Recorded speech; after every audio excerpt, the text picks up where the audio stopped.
അസ്സലാമു അലൈക്കും. നമ്മൾ ഇപ്പോൾ ഉള്ളത് റമദാനിലെ അവസാനത്തെ 10ലാണ്. ഏറ്റവും വിശിഷ്ടമായ അല്ലെങ്കിൽ ഒരുപാട് പ്രത്യേകതയുള്ള അനുഗ്രഹിക്കപ്പെട്ട ദിവസങ്ങളാണ് നമ്മളിലൂടെ കടന്നു പോകുന്നത്. തീർച്ചയായിട്ടും ആ ദിവസങ്ങൾ നന്മ ചെയ്യാനും സൽക്കർമ്മങ്ങൾ ചെയ്യാനും ഇബാദത്ത് ചെയ്യാനും പാപമോചനം തേടാനും പ്രത്യേകം ശ്രദ്ധിക്കുക. പാപമോചനത്തിന് ഏറ്റവും നല്ല അവസരമാണ് ഈ ലൈലത്തുൽ ഖദറിന്റെ ദിവസം എന്ന് പറയുന്നത്. ആ ഒരു ദിവസം നമുക്ക് വ്യക്തമാക്കി കഴിഞ്ഞാൽ ഈ ലൈലത്തുൽ ഖദർ എന്നാണെന്ന് ചോദിച്ചു കഴിഞ്ഞാൽ വ്യക്തമായിട്ടൊരു ധാരണ പലർക്കും ഇല്ല. പലരും പല അഭിപ്രായക്കാരാണ്. എന്നാൽ വ്യക്തമായ ഒരു ധാരണയെ എനിക്ക് വേണമെങ്കിൽ നിങ്ങൾക്ക് ഈ ഒരു കാര്യം പറഞ്ഞു തരാൻ സാധിക്കും. പക്ഷെ അതുകൊണ്ട് ഒരു കാര്യമില്ല. നമ്മൾ ആ ഒരു ദിവസം മനസ്സിലാക്കിയിട്ട് ആ ഒരു ദിവസത്തിന് വേണ്ടി മാത്രം പ്രയത്നിക്കും. പക്ഷെ ആ ഒരു പ്രയത്നം വെറുതെ ആയിരിക്കും. ഇപ്പോൾ ഉള്ളതും കഴിഞ്ഞതും വരാനുള്ള ദിവസം വ്യക്തമായിട്ട് അള്ളാഹുവിനെ അറിയാം. അപ്പൊ അതുകൊണ്ട് തന്നെ നമ്മൾ ആ ഒരു ദിവസം ഉന്നം വെച്ചിട്ട് നമ്മൾ ഇബാദത്ത് ചെയ്താൽ ഒരു പക്ഷെ അത് അള്ളാഹു സ്വീകരിക്കണമെന്നില്ല. അതുകൊണ്ടാണ് ആ ഒരു ദിവസം വ്യക്തമാക്കി തരാത്തത്.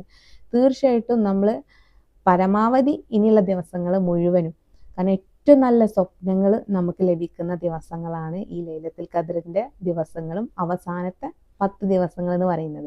നമ്മൾ പ്രവർത്തിക്കുന്നതും ചെയ്യുന്നതൊക്കെ അള്ളാഹു കണ്ടുകൊണ്ടിരിക്കുന്നുണ്ട്. ഞാൻ ഇപ്പൊ നിങ്ങളോട് പറയുന്നതും അള്ളാഹു അത് കണ്ടുകൊണ്ടിരിക്കുന്ന കാര്യമാണ്, അറിഞ്ഞുകൊണ്ടിരിക്കുന്ന കാര്യമാണ്. അപ്പൊ ആ ഒരു ഓർമ്മ വെച്ചിട്ട് പരമാവധി നന്മ ചെയ്യാൻ ശ്രമിക്കുക. തീർച്ചയായിട്ടും ഏറ്റവും നല്ല സ്വപ്നങ്ങൾ നിങ്ങൾക്ക് ഉണ്ടാകാൻ വേണ്ടിയിട്ട് അള്ളാഹു ആ ഒരു അവസരം നമുക്ക് നൽകട്ടെ. ആമീൻ.